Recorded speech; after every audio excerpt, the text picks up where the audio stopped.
$1,000. So you see the theme up here this year is Purple Rain. Yeah. So you know the cultural thing about playing Purple Rain backwards. You know Prince died tragically. Unfortunately. Yeah. Yeah, and he's a legend. And so I'm like, there's a lot of undercurrent here that we're trying to correct here at Weber State Athletics. And it's not just young Smith, who we've dedicated thing, died in the jail cell. There was serious corruption at this program.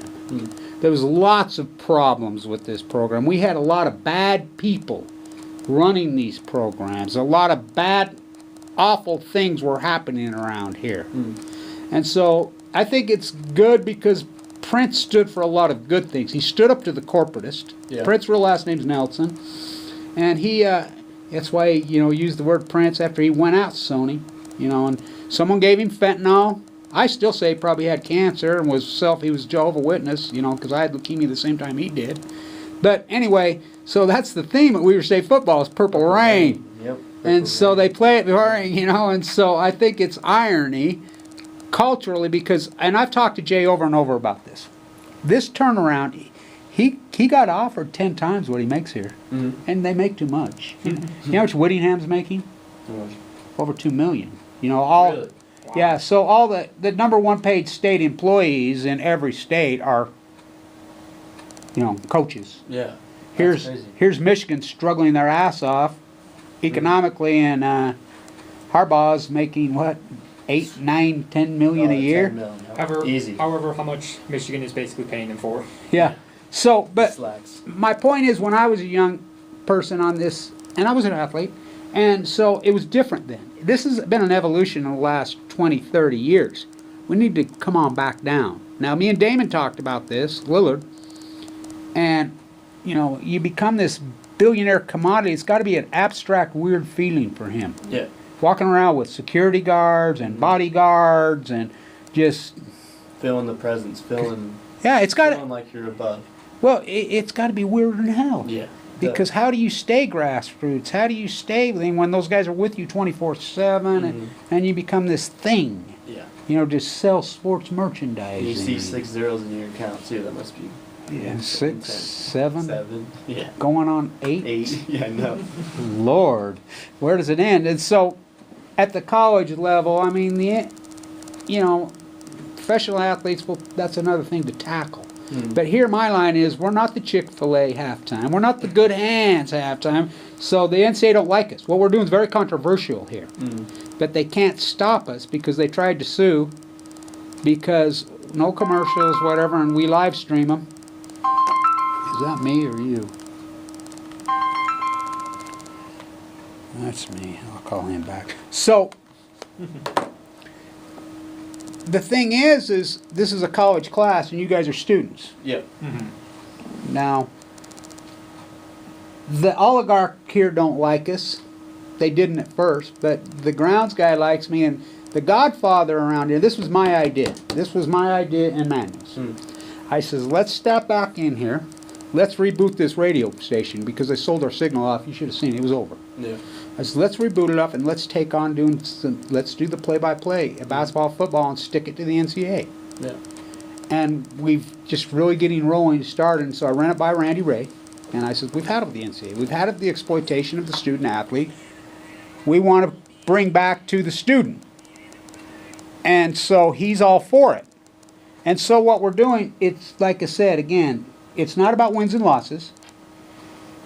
We're tired of the corporatization.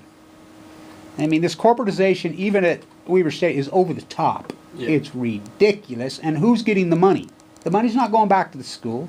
The NCAA are a group of attorneys. And so it's flowing out of the school. It's actually a vacuum sucking away from our community. This team's going to have to, if they can keep going, they'll get in don't jinx them, Kev. If they keep rolling, ESPN, they're going to have 2 games this year.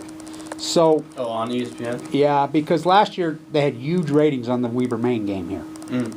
And because people around the country are turned on to the FBS. Yeah. Because it's a real tournament and it's a real sport. They're sick of the Alabama, Oklahoma, same old professional football. It just feels more like a sport. It feels like exactly. It feels more like a sport. It feels like they're really playing for the love of the game. Yeah, and they are. Not a 5-star recruit knowing, hey, if I lose this game, I'm still going to the NFL, still getting paid. These guys, no, we gotta win this game. I gotta do good, just so I can get to the next level if I want to. You know what I mean? That's what's so good about Weber State basketball, and always has. These kids are going nowhere for the most part. Yeah. And Big Sky basketball is competitive as hell. Mhm. These games are good. It's rugged. It's tough. It's like I told Randy. I says, when you play Montana, you need to go up to the football program and borrow some shoulder pads and helmets, because I mean, it's wicked stuff. But it's a sport. Yeah. And it's exciting. And it's real. Yeah, it's it real. Feel phony. That's it. It just feels real. Yeah. When you really watch, even like when back in high school, like when you watch high school games, it's real because they're trying to go to a college. You know what I mean? Yeah. They're trying to get to college. And we want to win. Exactly. We're young guys. We want to win. I mean, you know, and girls. It's, you know. So you compare them to all the Duke. Everybody on Duke, they have at least one opportunity to play somewhere. Yeah. Even if they don't play 1 minute. And it's such a turnoff. And the corporatization, what's done to college football, especially, you know, basketball. Let's have the Chick-fil-A freaking 1-and-1 free throw. Now let's have the Good Hands All-State timeout. Now let's have the Dr. Pepper free throw, third free throw of the game in the second quarter. You know, I mean, it's so, everybody, you know, and the money, it's become a slavery issue. And that's, you know, because really you think about the dichotomy. You got these corporatists, you got a college athletic who makes how much money? 0.0. Yeah. Okay, so think about the business model that has been developed. They're exploiting these guys. They give nothing back to them. Nothing. So everybody thinks all this school. Well, the school's forking out this money to run this program. The Utah State taxpayer, the community and student fees. Comes right out of your student fees pay for this program. That program costs right around $2 million a year. And so the money, when it comes back for a corporate sponsor, should come back to the where it belongs, here. Not to some NCAA things, and to the athlete. The athlete, there has to be a safety net. This sport is brutal. Physically, mentally. There has to be a safety net for these guys. You know what the odds are statistically, and we've been working this, me and some other people. What is the statistic probability of you as a college football player in the United States, and they're year-over-year contracts, and if you get hurt, they rip them up. Oh, yeah. And you're out. The first kid who filed suit at Northwestern played here. His name's Devin Pugh.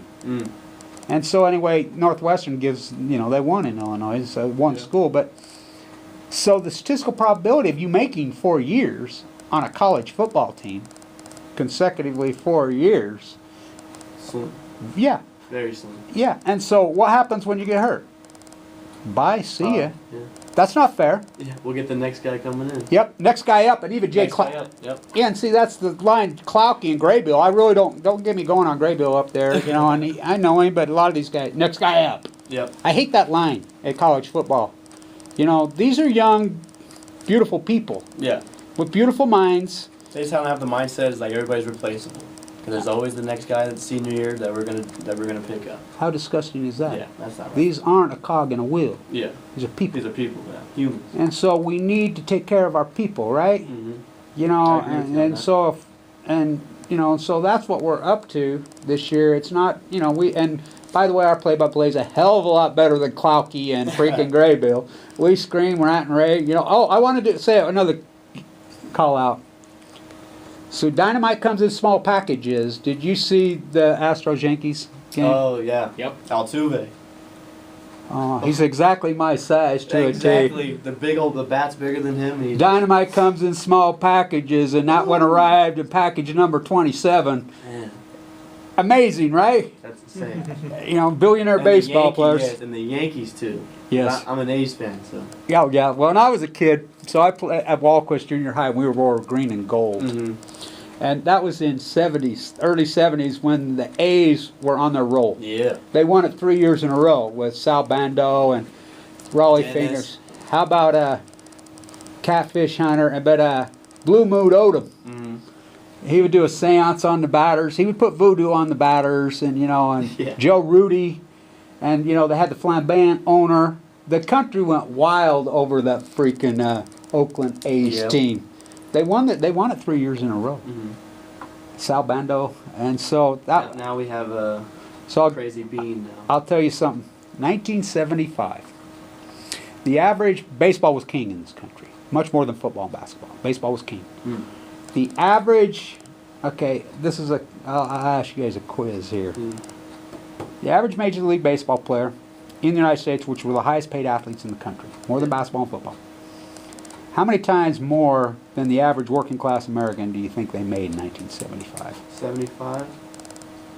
Honestly, not as much. I'm gonna say twice, probably 2 times, Less than 3 times. 3 times. Yeah. You know how much? They weren't making that. They were well off, but they weren't making as much as they are now. Right, compared to our working and class. working class Americans had good jobs in 75. Yeah. They were making money. You know what it is today? Take a guess. Today, Yeah. compared to an athlete making more than one working class. For one working class, the average American working class person, the average American athlete, you know what it is? 20, 10, probably 15 in the middle. 2,300 times. So we go from less than 3 to you think that's a problem? When you got billionaire baseball players, and you literally have billionaire baseball players. Basketball now. players too. Yeah. LeBron's making $1 billion. Well, Damian, you see his shoe contract? Yeah. So you put Damian's shoe contract with his NBA contract, he's pushing $500 million. And he's a local kid that walks around Weber State University. insane. That sounds about right for Damien. Yeah. That's insane. So I'll tell you guys a cool Didn't really story think about it like that. that he did.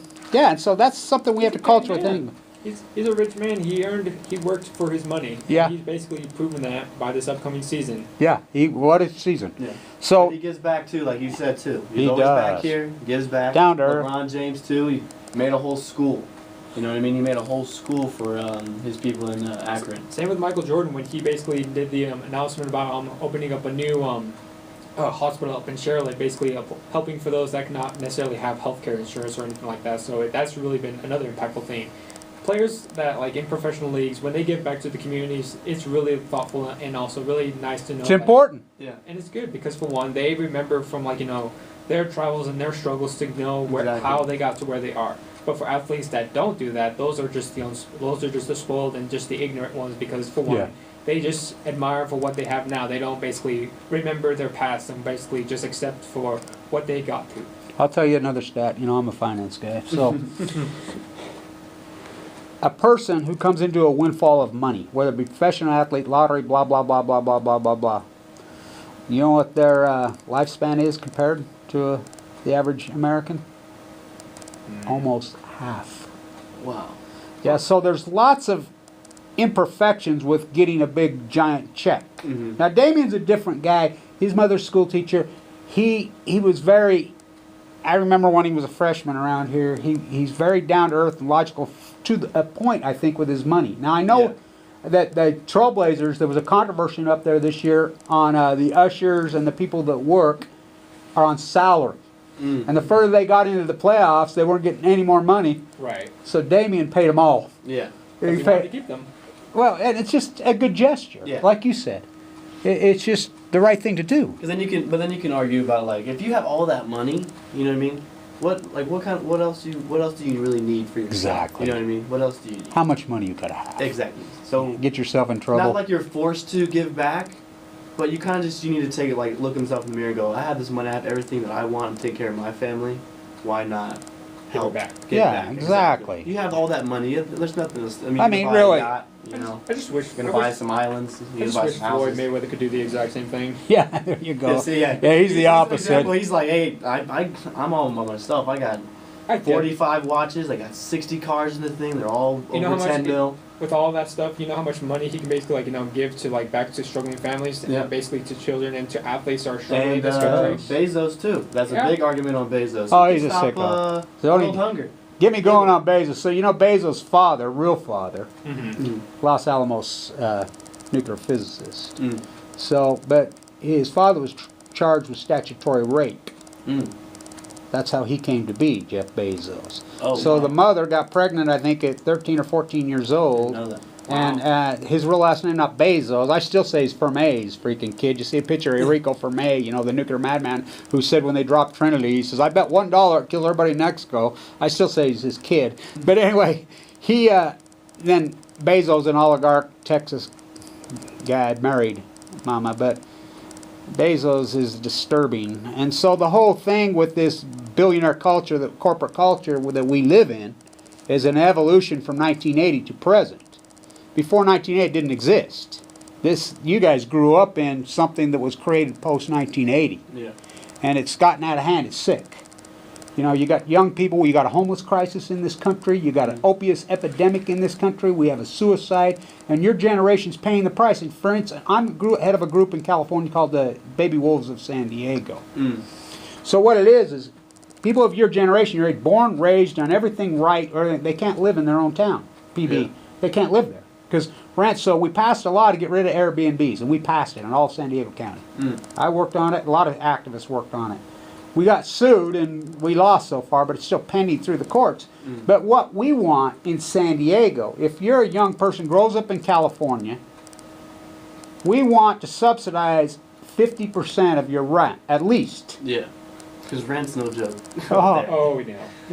That's why when I came over to Utah, I was like, this is a whole different world. So what we want is second homeowner. I mean, you got 70-year-olds moving there, freaking building houses. I tell them, go home and raise Michigan and raise your grandkids. Yeah, and so they're coming there, and then the tourism economy, especially in San Diego, it's sick. Very. 70 million tourists in little San Diego. You know, I grew up there, here and there, my whole life. It's sick. It's ruined the place. So it's caused such a homeless crisis of contemporary people. This isn't your typical alcoholic, drug addict, homeless person. There's lots of people of your generation that are forced to the margin, so they come here to Utah, you know, or whatever. Well, that's just the state in general. It's just like with the rise of taxes, it's just been really unfortunate because back at home, especially in the Bay Area, since San Francisco is like one of the most expensive cities in the country, if not in the nation. Yeah. It's forcing a lot of like low middle class families to basically move out of their own homes, and basically homes that they've basically been living there for like more than 3 generations or longer. So. Yeah, we have the proposition there that blocks some of that, but you better be lucky enough to inherit a house, huh? It's expensive, and it's hard to like afford even a house or even a studio or even gas. apartment. Just even gas in general. Gas just now up to $5 just a couple days ago. It's outrageous. $5 in California to come back here, it barely gets to 3. Well, you know, I don't have a car. I'm a public transportation guy. I try to lower my footprint as much as I can. Yeah. And I walk to the bus stop to catch the bus 5 miles each way every day. Are you aware of PG&E in California? Of course, I fight with them like cats and dogs. Well, I was just explaining to him that just now with the shutoff with the power, since close to 800,000 people in California that are under PG&E, since they've basically been out of power for 5 days. Yeah. ABC News just now released that PG&E is now going to shut off more power in upper northern districts in California because now they want to basically start to decreasing more electricity for people to basically preventing more wildfires now. Well, here's the thing with PG&E, and I fight like cats and dogs with them. They never maintained their shit for decades and decades. They robbed, they thieved, they ripped off. You know, that's very true. And so now this is their answer of their own fault. Basically. And so, you know, we have the whole environmental catastrophe that we got going. These, I call them plutonium fires, by the way. And so this environmental catastrophe we have going on with fires, with dead tide pools, with a dying ocean, whatever, it's no joke. No. And so now we get to the point we've become this reactionary society because it's caught up with PG&E. Because they ripped, you know, I used to work with Kamala Harris on the shutdown of San Onofre, and she raided PV and Cherry. Now, so you don't know, he's the head of the California Public Commission. He told me to go F myself in a public hearing. It's online. He told me to, like that. Wow. Right in a public hearing. So she raided his house. There were handwritten notes. They chopped up collusion. She says he's going to jail, blah, blah, blah, with PG&E. CalEd, PG&E, the head of the California Public Commercial had been cutting backdoor deals. They'd handwritten letter. She had him dead to right. They let him, and then Jerry Brown was in on it. And so Jerry Brown, my name's all over these Jerry Brown emails. So they sued. Jerry Brown filed suit not to release the emails. Guess who draws the case? Jerry Brown, not only his classmate at Yale, Skull and Bones, his roommate. I'm like, that should be automatic closure. Of course he throws it out. We're still fighting to get them. Yeah. So this corruption with PG&E, and by the way, they're bankrupt. Very. Mm-hmm. And so here they're pulling the strings and running the show. I personally think that the state of California should step in and take over the grid temporarily. Definitely. If that was ever the case. PG&E's got to go. Yeah, PG&E has got to go. There has to be some kind of restructuring. They're so corrupt, and the shit they do is so ridiculous. And we're basically now suffering for their Yeah. catastrophe. For A lot of 30, 40 years. Oh, beyond. So one of the really great activists that I work with was killed in those fires. Wow. And so a lot of our people were, I was up there in Paradise. Patrick McCormick lives in Paradise, We're still trying to hear from Dynamite, and so a lot of the great California activists, that's where they live. They go off the grid and they go up into the boondocks, into those trees, and they were vaporized. So many were killed, and we don't even know, because I don't know if a lot of people realize this in Utah. That neck of the woods, you ain't seen boondocks. They think California, San Francisco,